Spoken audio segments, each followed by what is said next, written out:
come up, and then you can just hit continue. Thank you. So, excellent.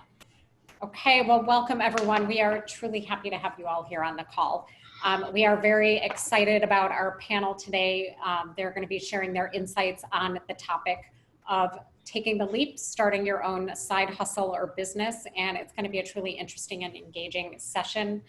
And we hope to address any questions that you all came with. So before we go on to the program, I just want to take a quick minute to talk about the organization hosting this, the Work Search Buddy Network. Just do a few housekeeping things and then we can dive right in. So the Work Search Buddy Network, as I mentioned, was created by Natalie Liakova, and it supports both individuals seeking their next job role and working professionals. And so members come together in venues like this where we can learn and share information, learn skills, have an opportunity to have meaningful connections with each other and promote our personal brand.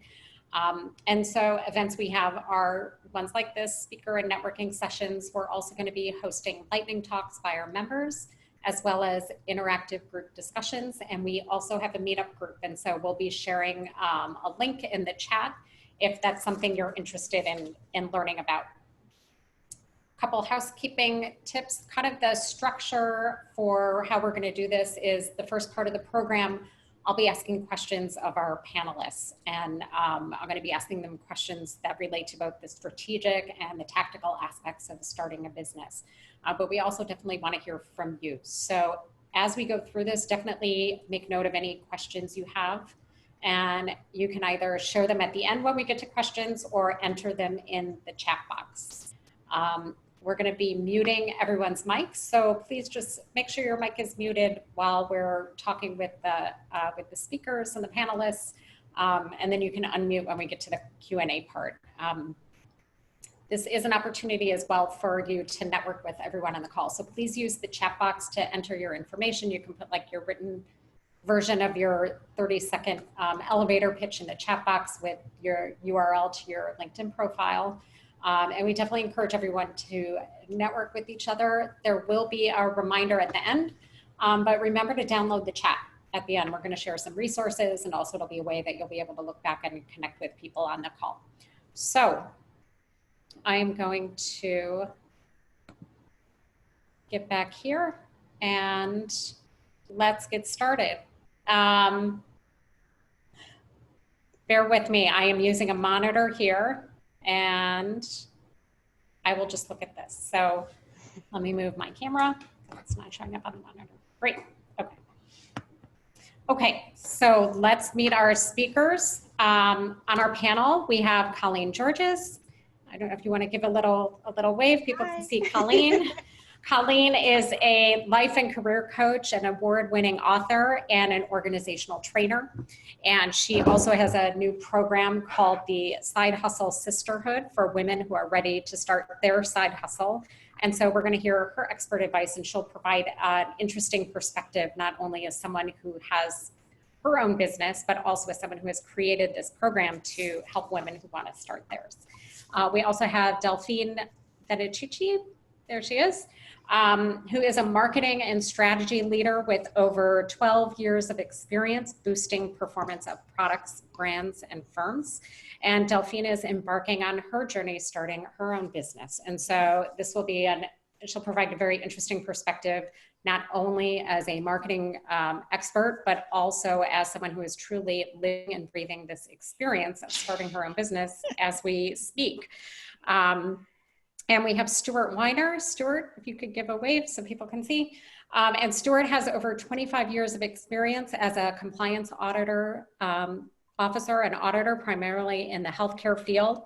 And he is the principal of Integrated Compliance, a compliance consulting firm. And so he'll provide an interesting perspective as someone who has also successfully started and owns his own business, specifically as a consultant, as he'll also be providing insights on kind of going from that employee mindset to entrepreneur mindset.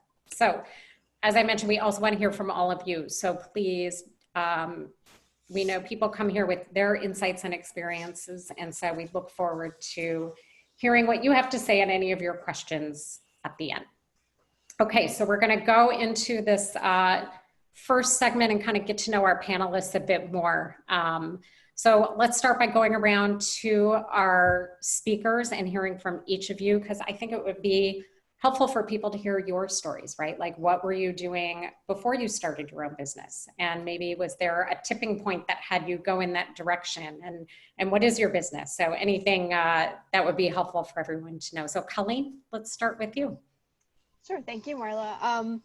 So I worked in higher education before starting my business. I worked in higher ed for 13 years. I predominantly, worked in the student services side, working directly with students. My final role before leaving to do my own thing, which actually September 1st was my 10-year full-time entrepreneur anniversary. So happy anniversary. Thank you. It's hard to believe it's been 10 years. It's amazing. Yeah.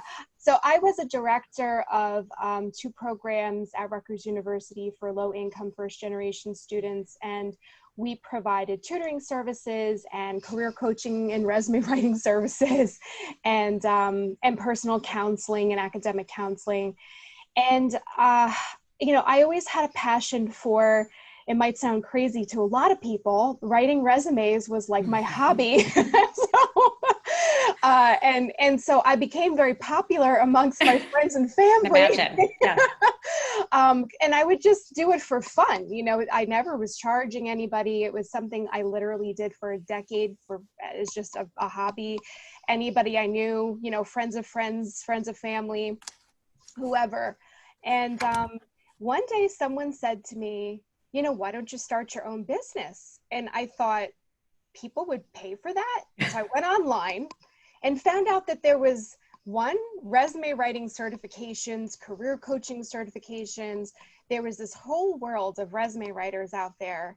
I had absolutely no idea existed. So I started this business as a part-time resume writing business. It was my side hustle while I was working at Rutgers. And I was doing that for 2 years as a side hustle. During that period of time, I got pregnant. I had my son. And when I went back to work, it was impossible with a newborn to work a full-time job and simultaneously run my side hustle too. And I missed it like crazy. I also had been teaching part-time, and I was really missing that too because I didn't have the time for it.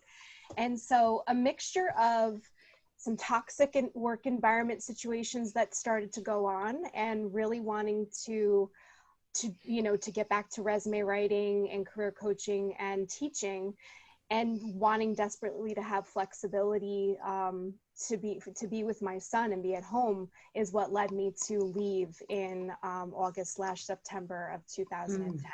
And so I do life coaching, career coaching, resume writing, speaking, that type of thing. That's so interesting. And it sounds like you're also still doing the part-time teaching at Rutgers. Yeah. So you get kind of the best of both worlds. Exactly. So yeah. That's so interesting. And I think that's interesting as well, because it kind of shows that this doesn't have to look one certain way, right? Like you can manage a lot of things and continue doing a lot of things. Yeah. Thank you so much. That's, we appreciate hearing about that. And Stuart, let's go to you next. You are also a business owner. Can you tell us about your background and what led you to this path? Oh, and you're on mute, if you could unmute. Oh, still have you on mute. Thanks for reminding me. That's okay. So as Marla mentioned right at the intro, my background has been in compliance and internal audit within healthcare for quite a while now. As you can see by the amount of hair left on my head, it's been a bit of a while. So I worked in compliance. I worked at every job level in compliance, from a privacy manager for a large private practice. I was also the chief compliance officer for a large healthcare center in New York City for a number of years. And I've worked at other jobs at every level in between. In the last job I had in 2018, the company decided to eliminate the compliance office that I was the director of.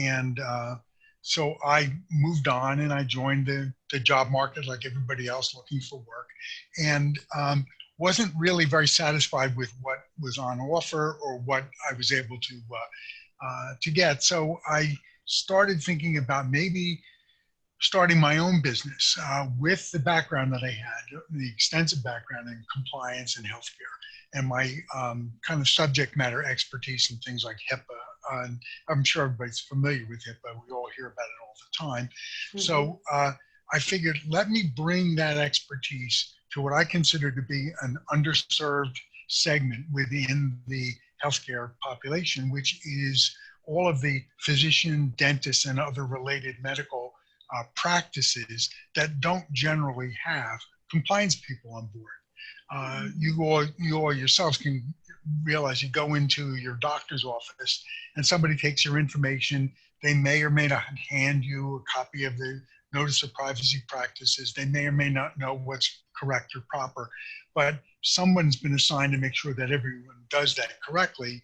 The problem is that most of the people who are assigned that job have no idea what it's all about. So there really is no one at especially smaller to medium-sized practice. Maybe one with 100 doctors would have a compliance officer, but someone who has 3 or 4 or 5 doctors or dentists in the office is very unlikely to have anything more than maybe assigning that job to the receptionist or to the office manager or something like that.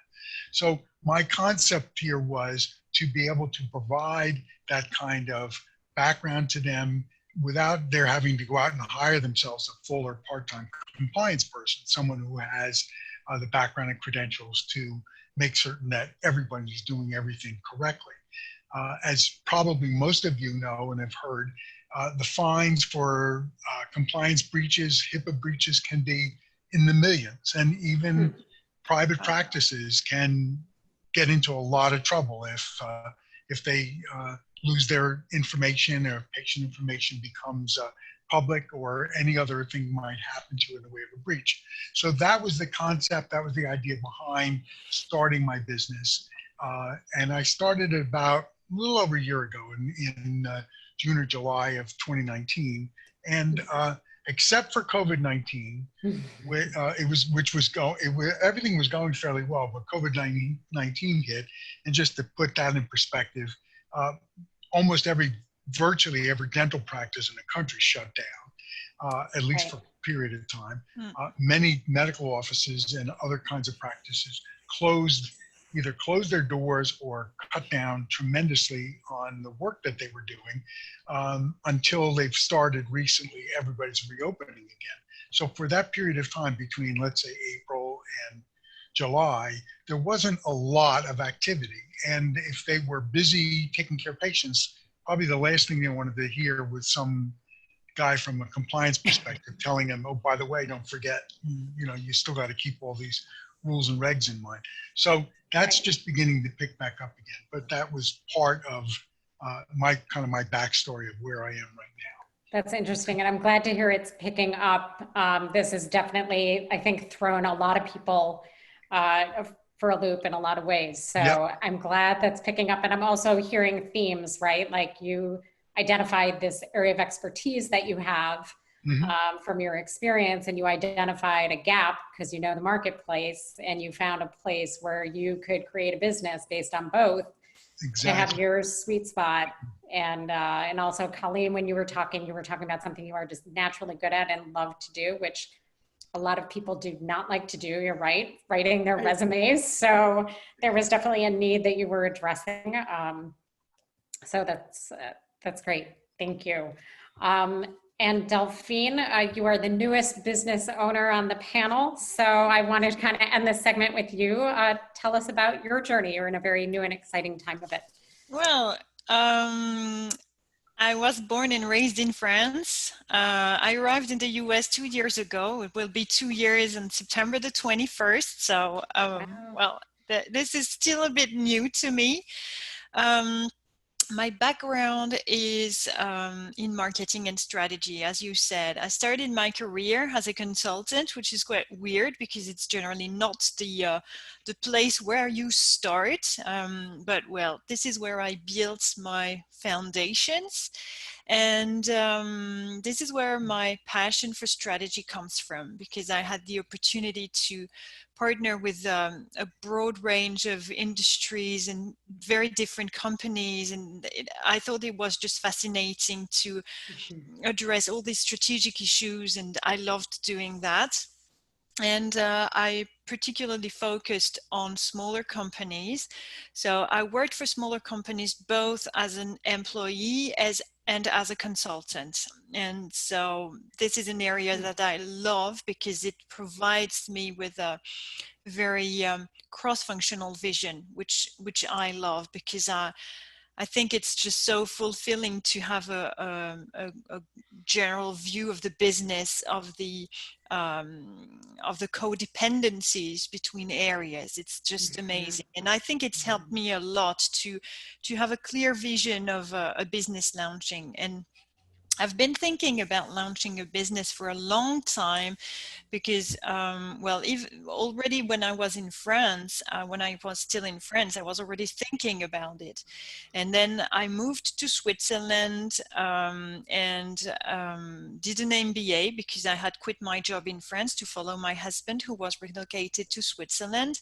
I took this opportunity to well, to do this MBA that I had been dreaming of for a few years, and thought I might be starting a business, but then we were relocated again to the US this time. So now I think we're here to stay.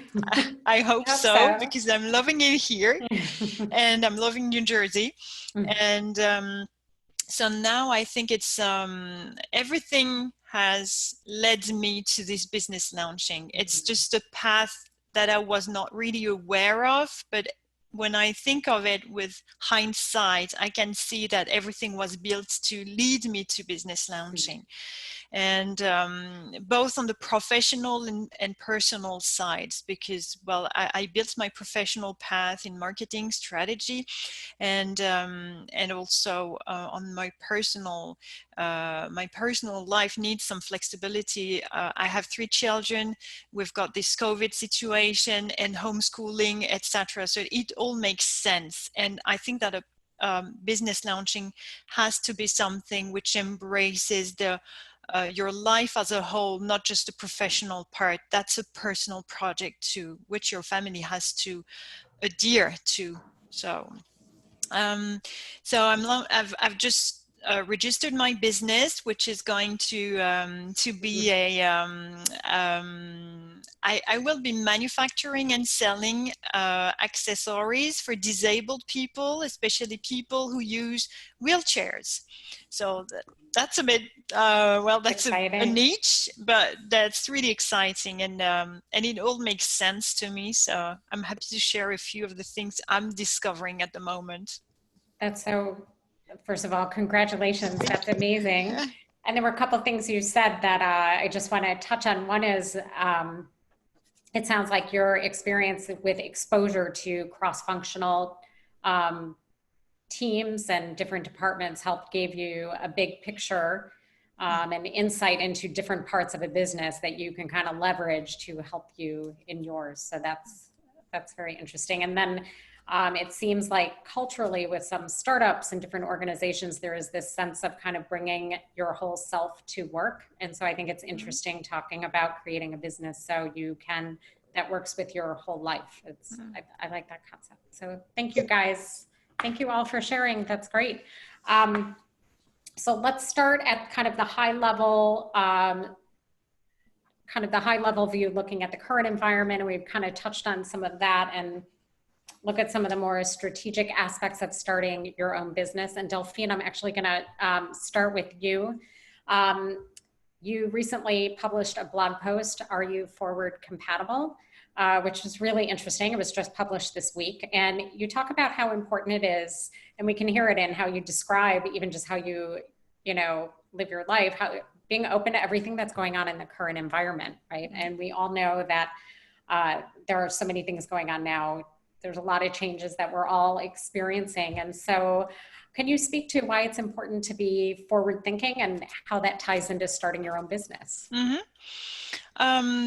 So as I said, I was born and raised in France, and I think that my cultural background was I shouldn't probably being saying that, but I think it was an obstacle to my business launching project, because in France, making mistakes is quite frowned upon, and making mistakes is something you have to cope with as an entrepreneur. I think making mistakes, learning, and not to have everything perfect is something you just need to accept. And I was not wired this way. So I needed to learn. So I think that being forward compatible is about being curious and embracing novelty, uncertainty, and also some risk taking somehow too. So this open-mindedness is important as an entrepreneur to be, because you need to explore things just to first identify where you want to go, identify this gap you mentioned earlier. And it's about observation, willingness to understand, and the genuine willingness to understand what people's expectations and needs are. So you need to be in exploration mode all the time. So this is really important. And but my business launching path, I see it like two curves. The first one being the excitement curve, and the second one being the fear curve. And I think that Colleen will be discussing about the imposter syndrome. I think that fear has to do with that. And for a long time, my fear curve was really higher than the excitement one. And so I was just not able to take this step forward towards entrepreneurship. And about how it relates to how it ties to business launching, it's as I said, you need to be willing to understand what's some problems, because as an entrepreneur, you're here to solve a problem. So you first need to identify a problem, and it means observing, analyzing, and there's a huge psychological aspect in that. So it's just being curious, and it relates to the marketing role that I had before too. So it's really something that I love doing. And the other thing is that when you start a business, you're really testing ideas, concepts, business model, a way of promoting your ideas, business, etc. So it's all about it. There's something I really love, which is design thinking. And design thinking is about leading small experiments, but field experiments. Just you try something, you observe, and then you learn a lesson. Was it worth it or not, etc. And you learn on an everyday basis, and you build your path this way. That's interesting. That ties into Agile as well, like an Agile approach. You kind of take increments, test it very quickly after. So, and I love that concept of, you said the excitement curve, is that right? And the fear curve. How did you get over the fear curve? I'm curious. I don't know. Okay. I don't know. I think it's been, well, for a few months now, I've been really thinking about launching a business more and more seriously, I would say. My family was really pushing me, saying, well, you can do this, just do it. And I thought oh no, I cannot do that. I'm not able to do that. And suddenly, I don't know why, I just, okay, I'm doing it. And that was it. So it just came together. Yes. And I was also curious, I mean, you talk about this idea of exploring and experimenting. You know, I imagine that, before you come on the idea that you're going to focus on for your business, right? I imagine that process time-wise can look differently for different people. How long did that take for you? Or was that a very organic process? Or did you have a kind of a methodological, I can't say that word, methodical approach to it? No, well, I was very interested in launching a business, but I thought that I didn't have the idea. And this is something important, finding the idea. And this is something I wanted to share with people here, because I think many people want to launch a business but feel they're not creative enough, they're not innovative enough, they cannot get an interesting idea. But having this idea is not something you get up one morning with. It's just a process, because you start thinking about something you love doing or a subject you're interested in. And I've been really interested in inclusivity, disabilities, making the world I would say a place for everyone, maybe not a better place, but somewhere where everyone has their own place. And I was well, I follow a few influencers on LinkedIn, and there was this lady. She's very young. She's about 30 years old. She's called Christina Malone, and she's disabled. She's not able to use her arms anymore. She was in the past, but she had a disease, and now she's not able to use her arms anymore. And she's an incredible human being. She's beautiful, smart. I think she's got it all.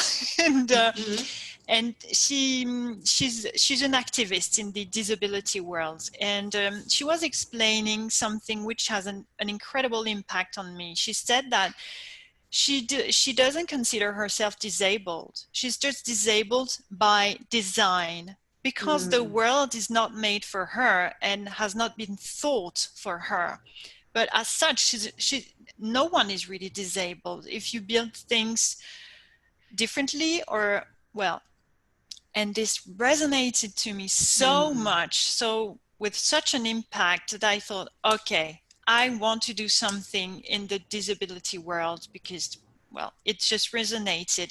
It became a passion. So That's amazing. That's fantastic. So it's just constantly being in the conversation, right? And then being aware and then embracing the moment when it happens. So thank you for that. Colleen, I want to turn to you. Just from I know experience I've had in a past life at work in business development, I know how important it is when you are selling a product or a service to differentiate yourself from the competition. It sounds cliche, but it's not. It's so critical. It's such a critical component. So can you share some thoughts about how people can differentiate themselves, differentiate their business from the competition? Yeah. You know, and I want to say that there's so many things that Delphine was saying that I was like, oh my God, that's so true.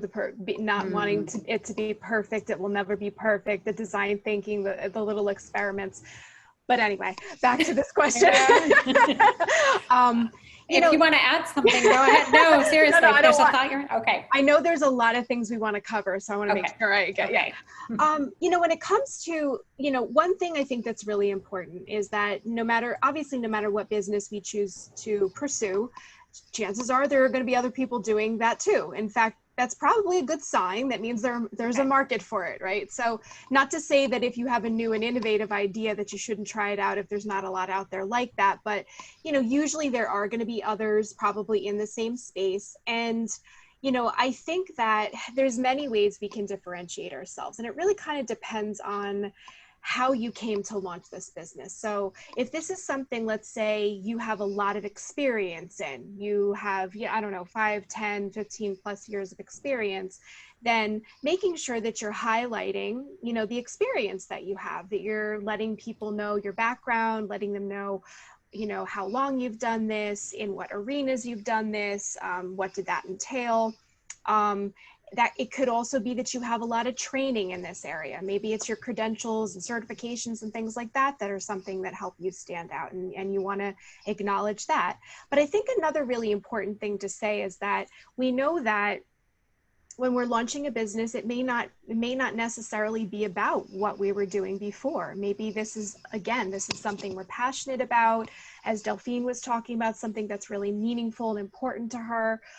I think we have to, and I honestly think this is one of the most important ways you differentiate yourself.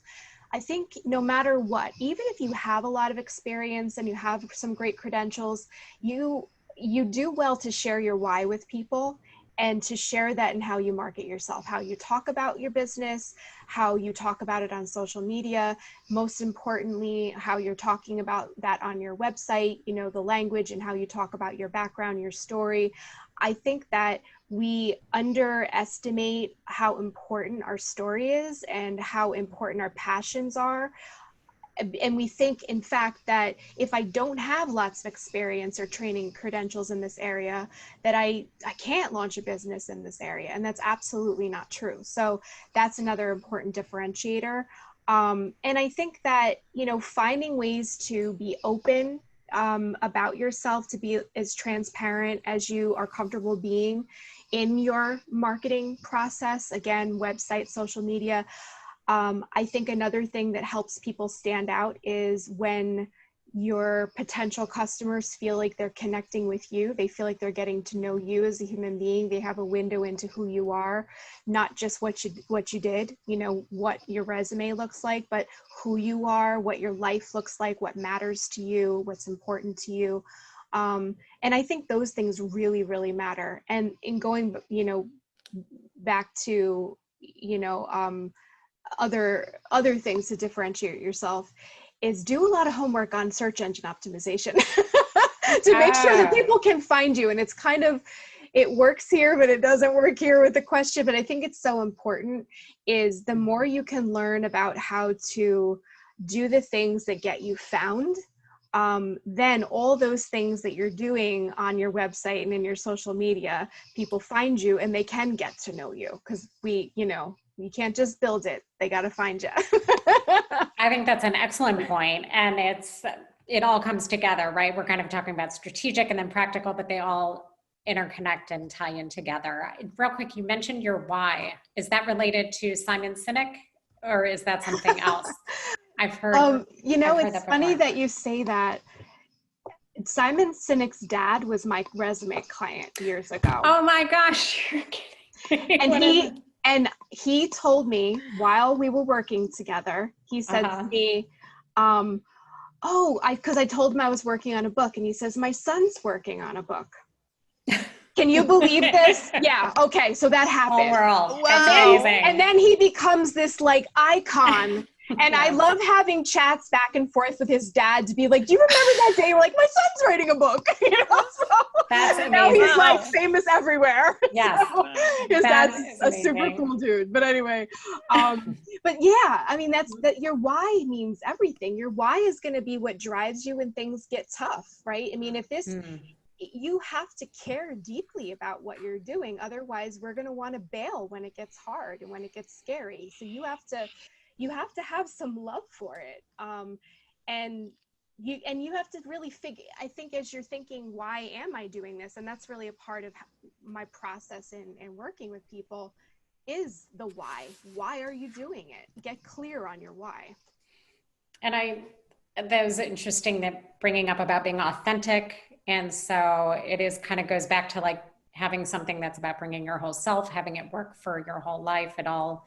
So it seems like when you find that product or service or that thing, I imagine that kind of all the pieces in your life start kind of fitting together in a very nice way. Yeah. So yeah, I see Delphine shaking your head. Yeah. Smiling. I can see the smile. Yes, I totally agree with that, because I've been looking for a job for a long time, and I was really exhausted. It takes a lot of efforts, of resilience, lots of energy, and I felt really exhausted. And as soon as I started to work on my own business, I was over the moon, and I started thriving, and I'm not exhausted anymore. I wake up at night making notes because I've got an idea, and it's just great. Oh, that sounds great. I know when I hear you guys talk, I think, oh, maybe I should start a business. I don't know what that idea would be, but we shall see.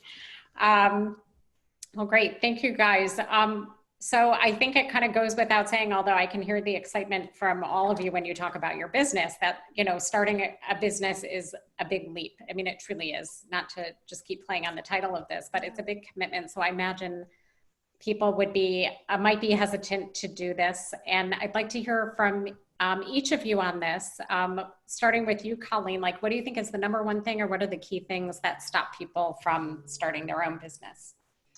Yeah, you know, I think that when I think about myself, when I think about a lot of clients I've worked with or other people I know in my circles that have started a business, the top thing that really stands out is that no matter how passionate a person is about something, no matter how much maybe they've volunteered in their community for this cause, no matter how much they've indulged themselves in this product and learning about it and self-research, no matter how much experience they have doing this thing or credentials they have, you can have all of those things. And inevitably, you will tell yourself, I'm not ready. I don't know enough. I won't be able to help people. They won't buy from me. You know, this is not the time. So that imposter syndrome is, I think, one of the, biggest things that stops people. And even when you first start a business, it's going to be, I remember the first time, that I was going to be, especially, I mean, the first time I was having a phone call with my first prospective client, and like, you just feel like a fraud, like, even though you've done this thing and you know it. And I knew on some level, like, girl, you know this stuff. You're on that call and you feel like it's the first time you've ever done it and you don't know what you're doing. And that, it doesn't go away right away. You have to continue doing it anyway. When Delphine was talking about fear, and Marla, you were asking about, what was it that stopped you from, like pushing past that fear? I think a lot of time, in business and in life, it's not waiting for the fear to go away. It's doing it while it's there. Like, you just do it anyway. And to have enough faith in yourself that you can handle what's coming at you. But I think imposter syndrome is probably one of the biggest things. That's interesting. And I was going to mention this, but I want to bring it up now. You have a book, Rescript the Story You're Telling Yourself. And are there strategies in there that kind of help you talk yourself down from? So here's my phone. Oh, there it is. And, I mean, even writing that book, truthfully, was such an exercise in rescripting the story I was telling myself. Yeah, there's a lot of exercises in here in terms of dealing with your goal setting and, evading goals that you have, pursuing your passions, dealing with managing perfectionism. And I think that especially, that's one of the things I think is maybe even the most important is, that's why it rang so true when Delphine was talking about it. When you launch, it's not going to be perfect. In fact, 10 years later, it's probably not perfect. You're going to be evolving all the time. You're going to learn by those experiments, right? You're going to learn by listening to your customers, your clients. You're going to learn by how much time people are spending on different pages of your website. You're going to go, oh, I need to invest more time into that. People are going there a lot. They're on that page a lot, or they're never on this page. What's up with that? They purchase this, but they don't purchase that. Maybe I should tweak this and see what happens. So there's so much of that going on, but I have this exercise, and I have like literally 130 something exercises in this book for dealing with self-talk and things like that. But one of them, I call it Rewrite Your Rules, and it's a perfectionism exercise. So it's really to think about what are some of the things that hold you back in life, in relationships, in business, and what are the perfectionistic ideals and rules that you've created for yourself. Write them down. How are they impacting your life? Where do they come from? Is this helping you, harming you? How? And to literally rewrite it in a way that's very specific, not like a Pollyanna type of thing, but very specific to you and how it's impacting you, and create different rules for yourself. Because I think we live by a lot of rules that we don't even know are there. And this makes you conscious of them. And it shows you that if you created them, you can rescript them too. I think that's a great idea. And I know one thing I've heard about the imposter syndrome is that people who you would never think have the imposter syndrome, like very famous, successful people, there are quotes from them that show that they as well have these moments of doubt. And so that's a good realization to realize it's not about not having fear. It's just kind of having the awareness of whatever the conversation is in your head and changing it and using tools and strategies to move forward. So thank you for sharing that. That's great. Stuart, I'd love to go to you. And I'm curious, as a business owner, were there moments when you kind of asked yourself, what am I doing? Do I really want to do this? And how did you handle that and kind of work through those moments? Because clearly you persevered. And great question, Marla. So at first, initially, there were a lot of moments like that. Most of them had to do with my idea of what I thought I could do and my real lack of knowledge about who my customers were and how I would reach them. Doctors, dentists, those professionals are notoriously hard to reach. I tried many, many ways, emails, direct calls, all sorts of things. And they're very hard to reach because they're extremely busy people most of the time. And they're well protected by their staffs who don't let anybody pass that first gate. And also, they're just inundated by the sheer number of people trying to sell them something. I mean, it's literally all day long they're getting approached. So I was at a point where I kept thinking to myself, is this even going to work? Even though I've got what is a great idea and a great service to offer, am I going to be able to get past those few people that I need to get past and get to the guy who's going to make the decision, or the female who's going to make the decision? I don't want to be chauvinist about this. What I did was I reached out, really not knowing exactly where to go with this. I reached out to a couple of marketing people that I was familiar with and I knew, and they were somewhat more involved with digital marketing. And I didn't really see this as a group that was spending a lot of time on the internet looking for compliance services, for example. So that wasn't really where I think the goal was for me. So I reached out to SCORE. I think most people are familiar with the Service Corps of Retired Executives. And it's a fantastic service. It's free to anyone who's looking to get into business, or for a lot of other reasons. And I found myself a marketing person through SCORE who wasn't pushing for me to get my ratings up on Google through my website. This person really had some really good practical ideas. And one of the things she recommended to me was to reach out to the various societies, these professional societies in the state of New Jersey. And that's where I wanted my business to be. And I happened to reach out to several of them, and I made a nice connection with the New Jersey Dental Association. Now, there are thousands of dentists in the state. And it took me several months to work my way through the association and get to the executive director and sit down with her twice and work out the idea that I could provide their members, just the members of this association, not all of the people that work in all their practices and stuff. I could provide them with some good, solid HIPAA training on what dentists need to know in order to make sure they're compliant with all the HIPAA rules and regulations. So I developed a training program which was probably about an hour and a half to 2 hours long. It covered all the HIPAA privacy and security aspects that they should know about. I gave the class to several of groups of doctors.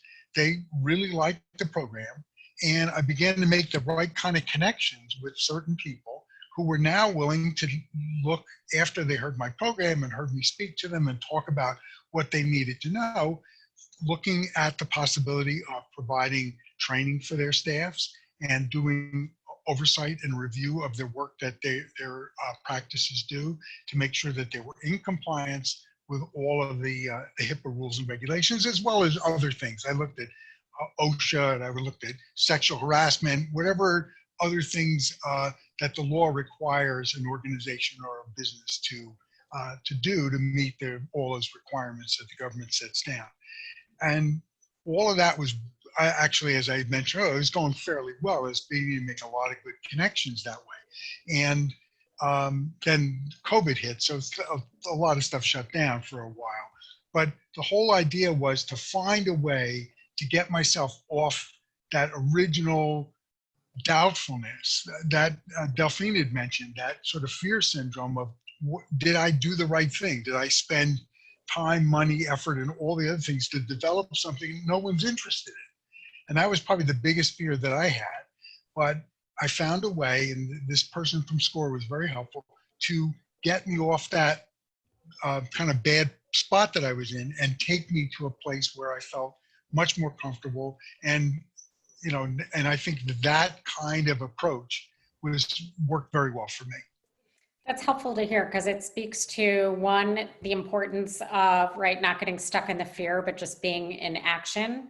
Mm-hmm. And also, two, the importance of kind of proactively identifying resources and networks and communities that can be helpful to tap into. And it also speaks to, I think, what Colleen, you were saying about the importance of just having the confidence in your why and in what you do. And you were really promoting your expertise and the service that you could provide. So, and I think it also shows, like, when you have a business, you own it all, right? You did the training, you put the training together, you were doing the marketing, you were doing the outreach. So that's great. Thank you for that. And Delphine, can you quickly share, like, any challenges that you've faced as you've been starting your business? I know it's not a quick Where should I question. start? Well, the challenge, number one challenge for me was not to have this intuitive cultural background of the US market, US law environment, etc. So I needed and still need lots of help on this specific area, because obviously this is not the area where I want to make mistakes, because it could jeopardize the whole project. So, well, I read lots of books, got some legal advice, etc. And some of the books I read are about choosing the right, I can share that with you. For example, this one was choosing the right legal form for your business. So I borrowed this from my local library, who's doing curbside delivery. So I use also legal forms, right, for small business. And I used a third one, which is about, that's business law in plain English, which helped me a lot. So, well, the challenge, another challenge for me, as a former, or still, well, I'm still consulting. So as a consultant, I generally get a very cross-functional vision, but also very bigger picture of the issues I'm dealing with, but I generally don't go into much details. And when you're launching your own business, you need to think about every single detail, such as, for example, I'm going to do business to consumers, and this will be an e-commerce adventure. And so I need to think about how I'm going to, what types of payments I'm going to offer the customers, what type of shipping I'm going to offer. Okay, if I'm shipping, I need some envelopes, etc. And it's just the kind of things you would never imagine when you think of launching a business. Because when you think launching, you think of legal things, financial organization, maybe digital marketing, but you don't think about all those little things that you have to do by yourself. So it's just something which is, this is quite funny, because it balances all the things you need to do on a strategic level and on a very hands-on things that you need to deal with. Interesting. And that looks like captivating reading. I mean, it's essential reading. It's like, but these things become your friends, right? To help you become the expert in the areas that you need to be the expert in. So Maybe, well, I think it's also about having the right people around you, because you're not going to be an expert in every field. And for example, this legal question is instrumental because you're not going to become an attorney yourself. right. But you need to know what questions to ask. You need to be aware of the potential risks, and you need to be aware of when to ask for help. This is very important. I think that's an excellent point, right? It's like the more you read and the more you understand, the better your questions are and the more context you have for what you need to know in all of these details. So that's excellent. Thank you. So Colleen, I imagine some people don't necessarily think of themselves as entrepreneurs, and they think, I'm not the kind of person who creates my own business, who starts my own business, but maybe there are people who don't think of themselves as someone who could do this, but really they have the things within them to do it. So what would you say are key traits or skills someone starting their own business should have? You know, one of the first things I think of, and ironically, like, I'm going to say that you can't be too risk averse, but I'm going to say that as a person who naturally is probably pretty risk averse. So it's not that you can't be risk averse at all. I definitely am. I think that, you know, there's always a risk in business, right? I mean, you're investing your time and finances and energy and excitement into something. And, you know, you don't know what's going to happen. So there's obviously a risk associated with that. So just, I think, you know, not being terribly risk averse. And then I'll go to research, you know, as Delphine was talking earlier about design thinking, I think that's really a lot of what you're doing in the beginning and really throughout the time that you have a business is you're constantly researching things, you know, trying something out, putting it out there, seeing what the response is, tweaking it, you know, getting rid of it, adding something new, modifying it. So lots of research is really important. I think you have to be somebody who, you know, doesn't mind spending hours reading books or reading articles. You know, I read a few books and a whole lot of articles. I did lots of reading online, but I think you're, you know, an important trait is just someone who can get lost in books or the internet to read and learn something that you don't know. And I think another thing is just, you know, just perseverance is one of the most important skills, because I mean, I can tell you that anybody I talk to that has a business, and my experience has been very much this, is that you have ups and downs. It's ebbs and flows. You know, I call it the cricket months. You know, it's like the month where it's like nobody has inquired about your services, right? And you're just like, in the beginning, you just want to bail. You're like, should I go back to what I was doing before? You know, you're terrified. You think like, this is it. This is the end.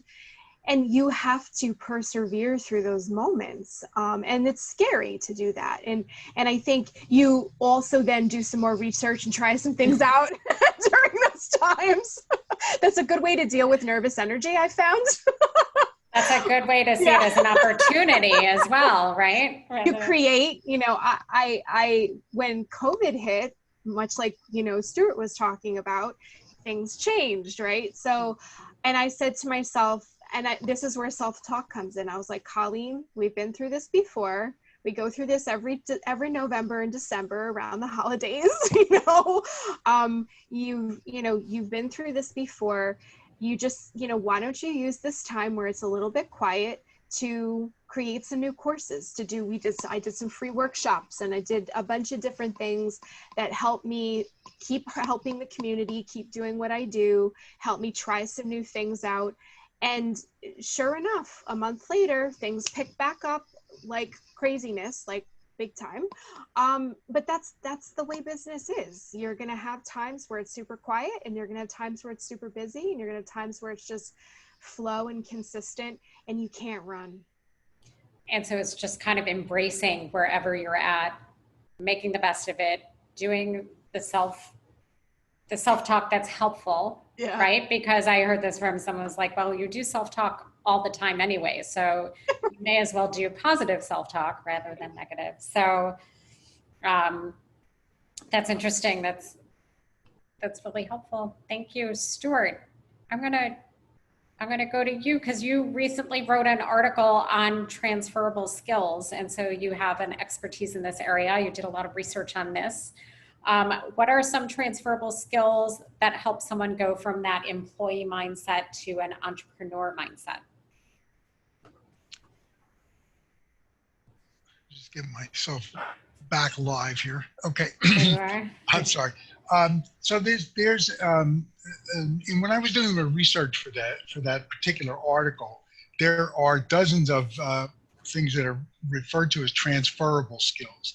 Now, we're not talking about the skill that you might have if you've got a CPA, because that's obviously a skill that's very specific to a very specific job.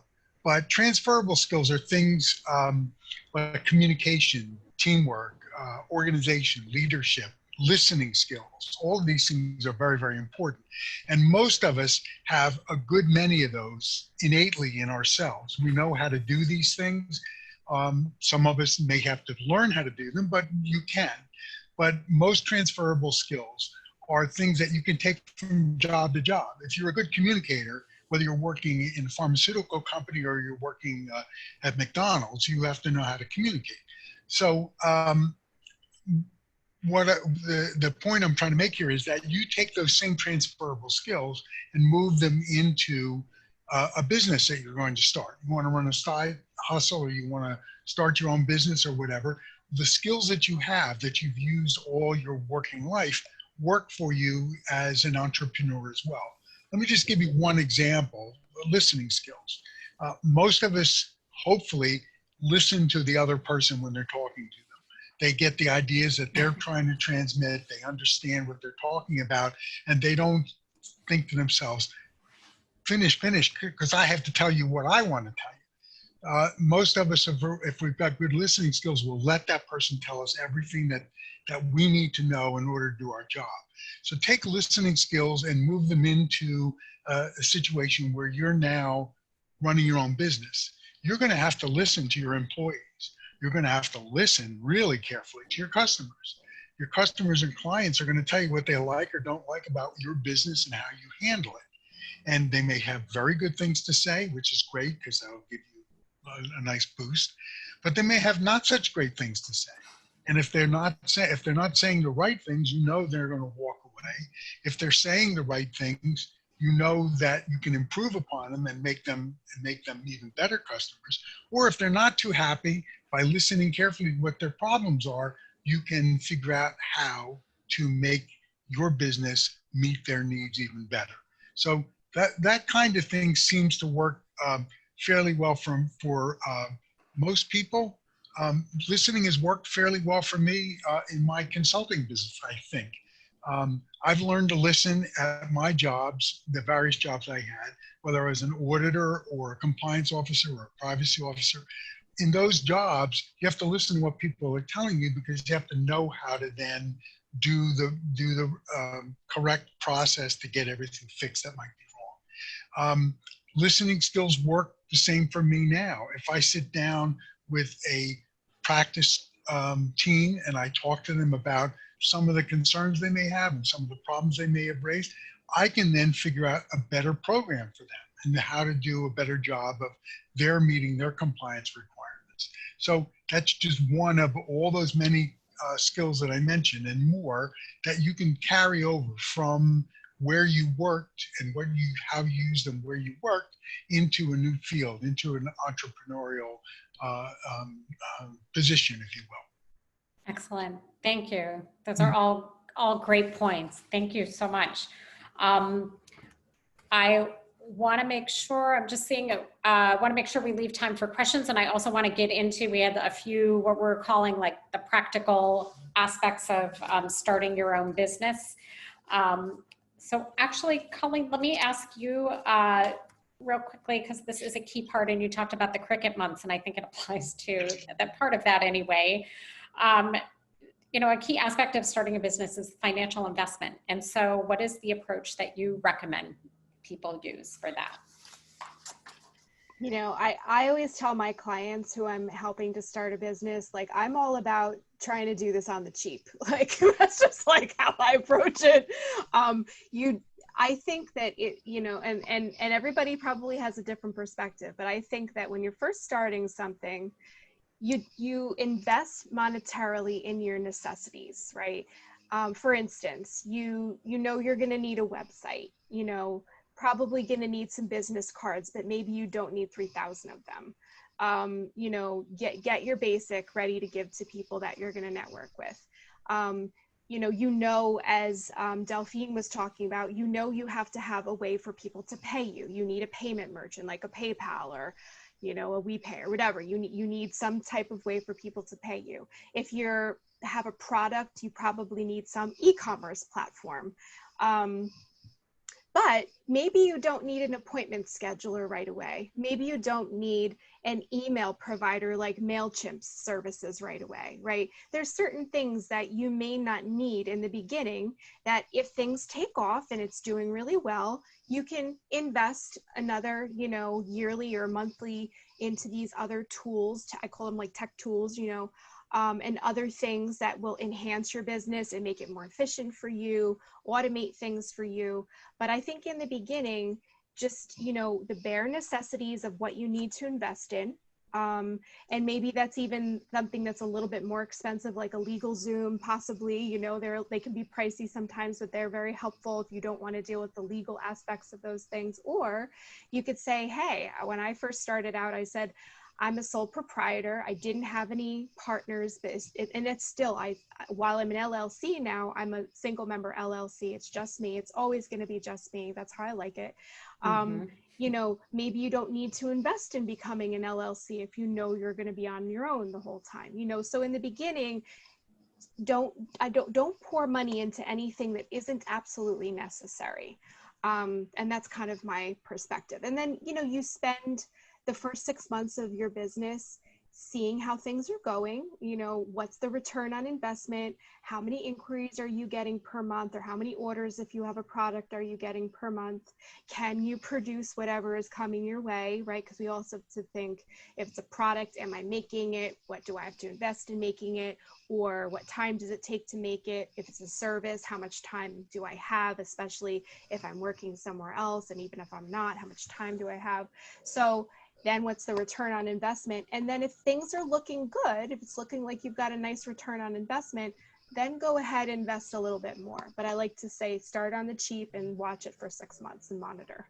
I think that sounds like a smart approach. And as well as, like, don't feel like you have to dive in, but really prioritize what are the necessities and invest in those as you need to. So I think that's excellent advice. I do want to pull something up on the screen. And that is, oops, bear with me. I have to share the screen first. And can everyone, let me find, here we go. Can everyone see this? Yes. Okay. I wanted to pull this up because this is your program, the Side Hustle Sisterhood. It's an 8-week program. And what I loved about this is, like, each week you're really tackling kind of very practical, critical activities that people need to do to start their business. And I thought maybe you could just speak quickly to what are some of the key activities you think people need to focus on when they're starting their business. And Sure. Yeah. I mean, this is something I'm really excited about. You know, I've done a lot of one-on-one work with clients who want to start a business. And, you know, I thought it would be really, really cool to have like a community of people together to do that together, to bounce ideas off each other and be like, again, a support system and an ideas network. So, you know, I want to be clear that as you look at this, all of these things don't necessarily get done in 1 week, right? so it would be nice if they did. Yeah. Yeah. So I have, like, you know, for instance, like, you know, a sample like 60-day plan that really lays it out, you know, for people who are in this program, and people, I have also like a side hustle course online too that doesn't involve me or other people. You just buy it and do it, you're on DIY it. Interesting. But for that, you know, this 60 days, it basically shows you that some of these activities you're going to do multiple times. Like for instance, when we're looking at week 4, building your brand and your website, that ain't happening in a week, you know. You could get a good amount done in the week, but you're probably going to be spending a little bit more time on that. And it's going to be a continuous process, right? But, and the logistics, working at the business logistics, as Delphine well knows, going through that recently and probably still dealing with those things, that's a time-consuming process too. So this is a way to kind of be starting things at a place where each thing will build upon the next thing. So it's not that you're stopping the activity, it's that they're all kind of building upon each other. But the first thing is the why and what. Why do I want to do this? Is this about pursuing my passions, doing something I'm great at, utilizing my experience, really getting also aware of like the what. There's so many different things you can do. There's these gig economy side hustles that are really about like renting out the space in your house, or, renting your tools out to somebody, or, like Uber, right? Lyft, things like that. There's that type of a side hustle. And then there's things that are about hobbies. If you love photography, or there's things that you do on the side as your passion, and maybe you're thinking, hey, is there a way for me to monetize this? Or things that are about your knowledge. You have certain knowledge in a particular area and you want to find a way to give that knowledge to other people. So the why and the what, and this 2-page business plan is, again, probably something a person could feasibly do in a week, but it could be an ongoing process. And it's really to think about, I kind of break it into a few categories. They're M's. There's the mission. What's your mission? Who are you trying to serve? Who are your customers? Where are they? Get to know your kind of ideal customer, plot that out. The marketing, how are you going to market yourself, and really planning out where that's happening, when.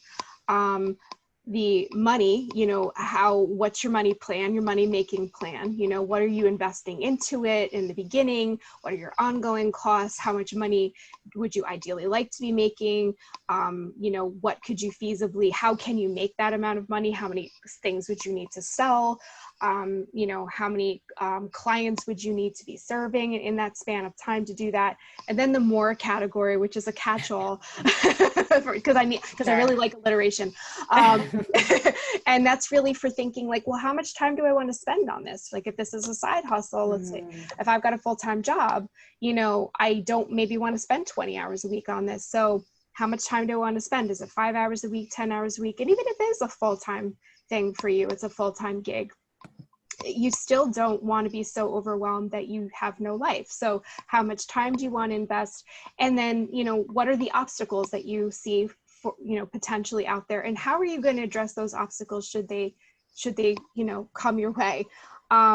And then the business logistics is, again, that's all the legal stuff. Am I going to be a sole proprietor, an LLC, getting a business bank account or phone number, or hiring a tax person, accounting person. It's all those little logistical things. There's lots of those, building your brand and your website, your colors, your style, like kind of coming up with something relatively consistent, your logo, things like that. What's going to be, attention getting and really feels like it fits you. The tech tools is like, again, that's your scheduler, or your merchant, or the things I was mentioning earlier, some of those things. And, and then the marketing, right? That's an ongoing process that never ends. So all the ways you're going to market yourself, is it through social media? Is it through attending events? Is Stuart was talking about like reaching out to, people who could be potential customers. Obviously then there's the word of mouth marketing, people who refer their family and friends to you, your website, all that stuff. And then the building the buzz, like you got to tell people I'm launching a business, tell your friends, tell them to tell their friends, please give them an email to send out to people, give them a social media post say, here's some words for you. Please, would you be willing to share this on LinkedIn, on Facebook, on Instagram, whatever? Get people excited. And then the actual launch, like you could even have an event for your launch day, or give a free service or a free product to the first 10 people that, you know, come to your event or something like that. So, you know, all the ways that we kind of get from, I don't know what the heck I want to do, to here's my business and let's get some people like buying something. Yeah, that's amazing. There's so much to it, like so many things, and I also love that idea of just you're constantly designing and exploring, right? It's a constant process. Delphine, I'm curious, and I'm also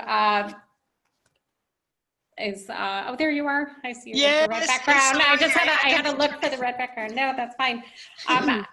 You know, seeing all these activities, there's like so much to this. Do you have a certain way that you manage tracking all the activities you have to do and what you're getting done, or a checklist that you use, or I don't know, what is I'm not really using any checklist, but I know there are many of them on the internet, so it's quite easy to have one if you really want to use one. I'm a bit messy in my thinking process because I've got several different documents which I feed on an everyday basis, depending on what I come across in articles that I read. And well, it's really it's an ongoing process, it's true, and it's something which is not really, well, for myself, it's not really something that you can plan. It's something that you find an interesting idea on Instagram, and then you say, okay, what can I do with that, etc. And on you go. I mean, it's just well, it's a flow. It's really a flow. I've used a few tools just to make sure that I don't forget anything on the logistics part.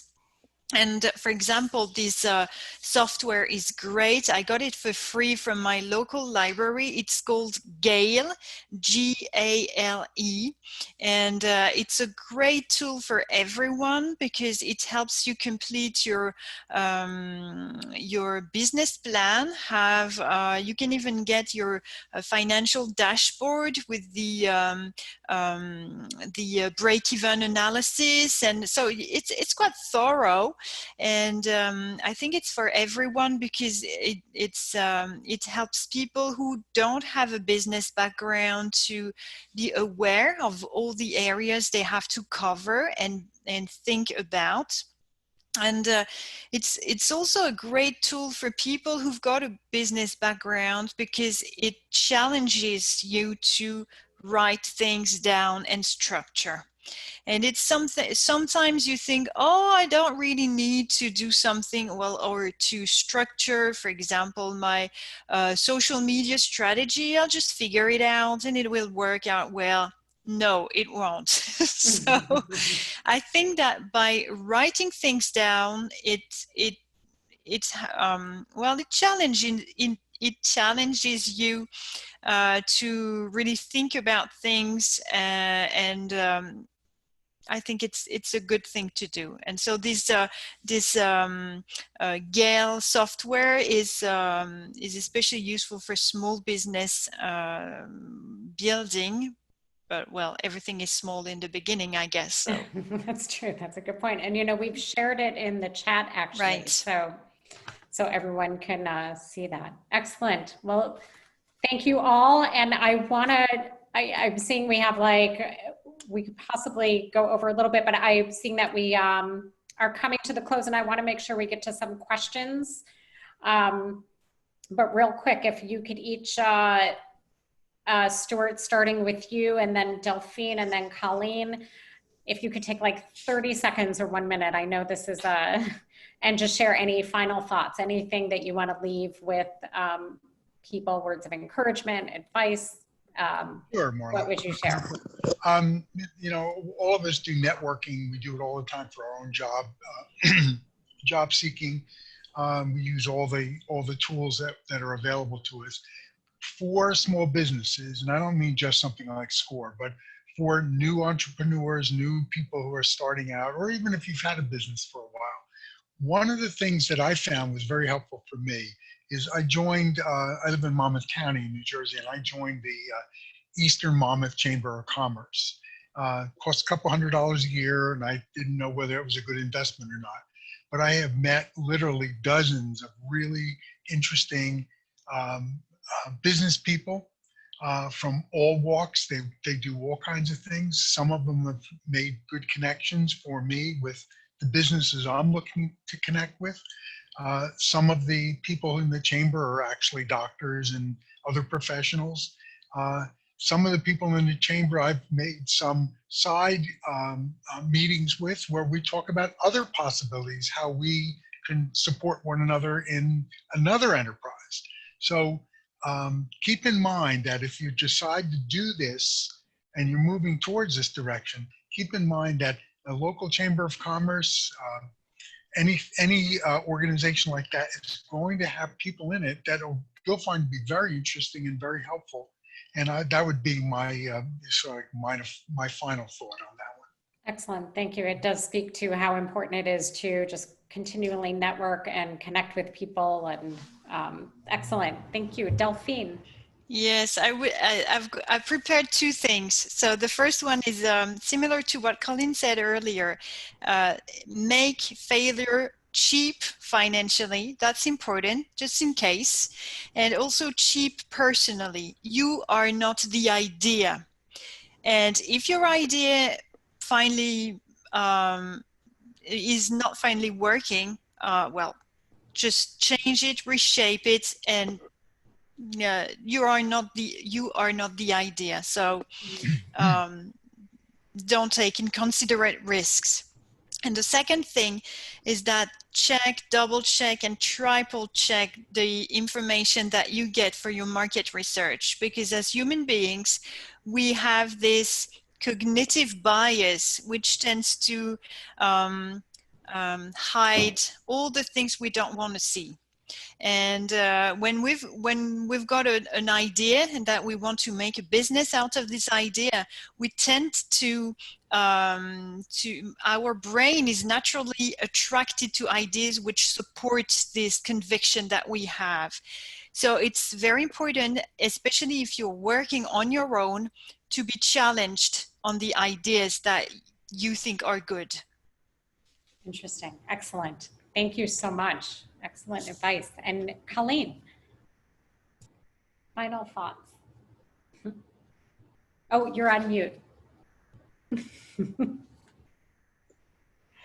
You know, one of the things I think was the best thing for me was, you know, I want to also kind of jump on what Stuart had talked about the Chamber of Commerce. For me, it was a group of the Professional Resume Writers and Career Coaches Association, and they had a listserv that was invaluable to me in the beginning. Anytime I had questions about something, a new thing came along, I could just ask people and I'd have a bunch of responses back. So professional associations that have a listserv is golden, especially in the beginning.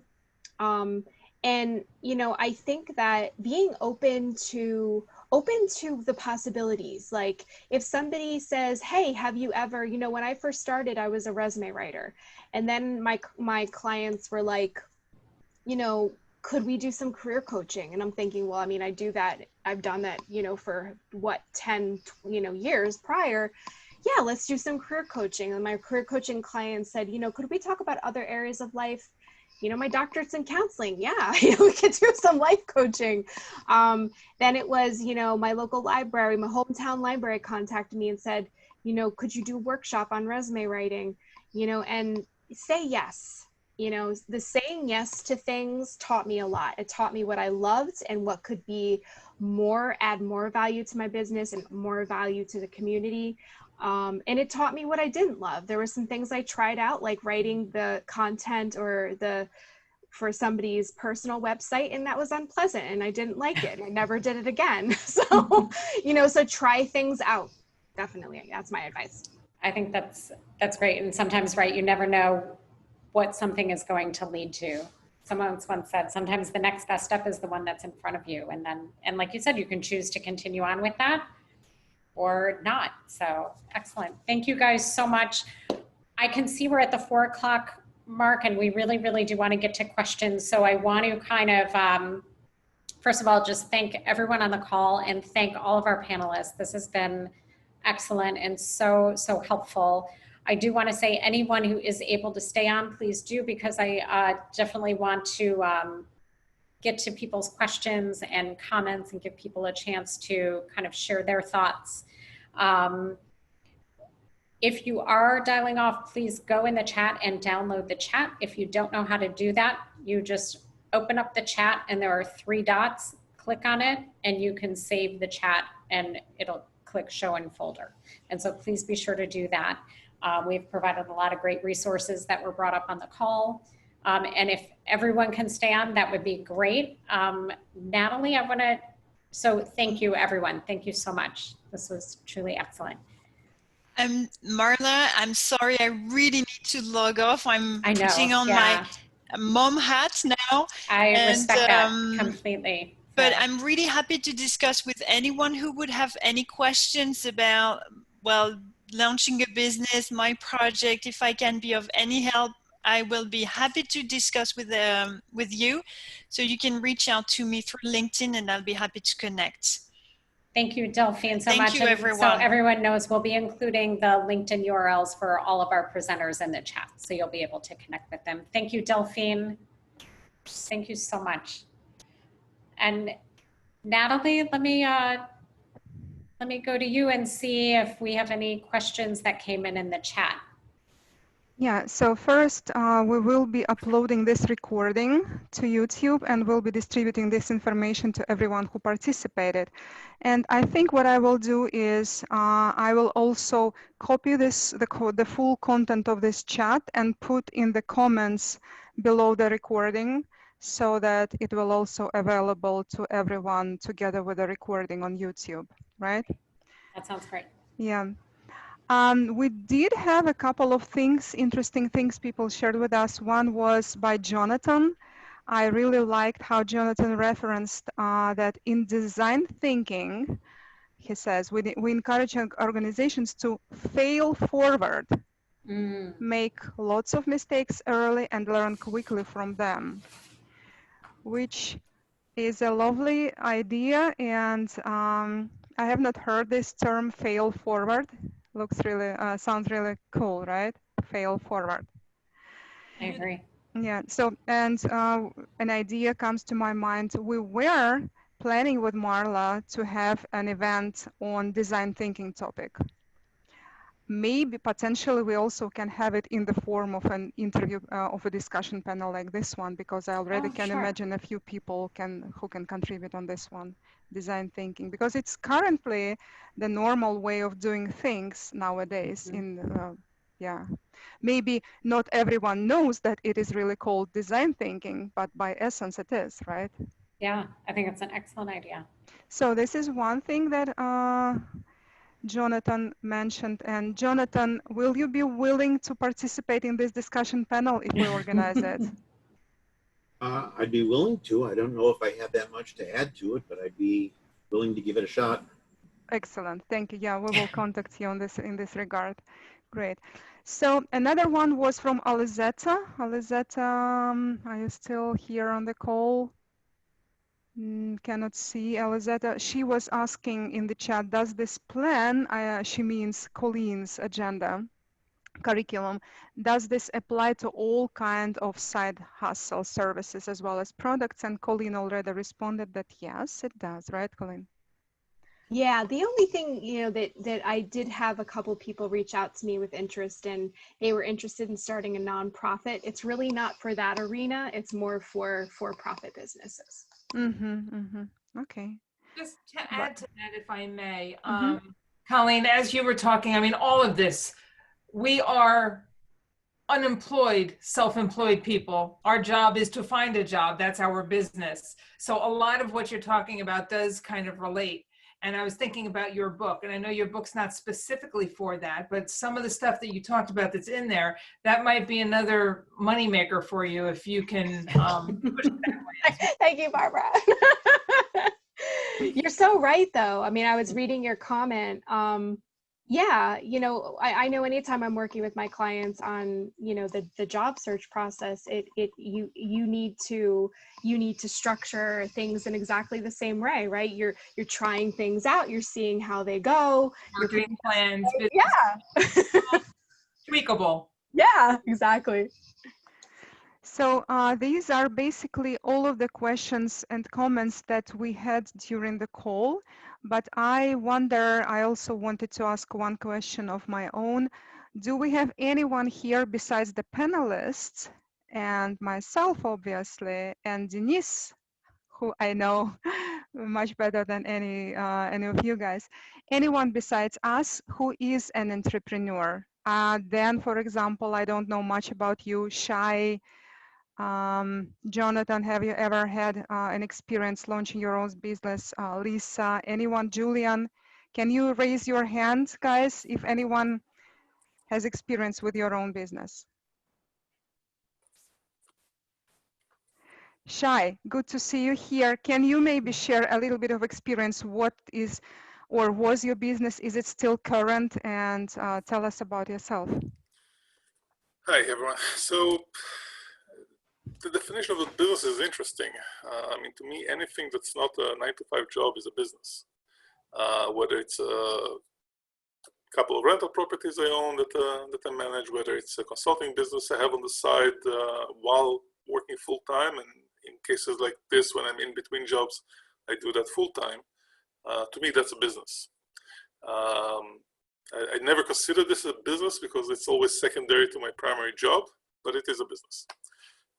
But it does encompass everything you deal with on the day-to-day, including being your own manager, which is sometimes the hardest manager to have. Yep. Thank you. Thank you for sharing this with us.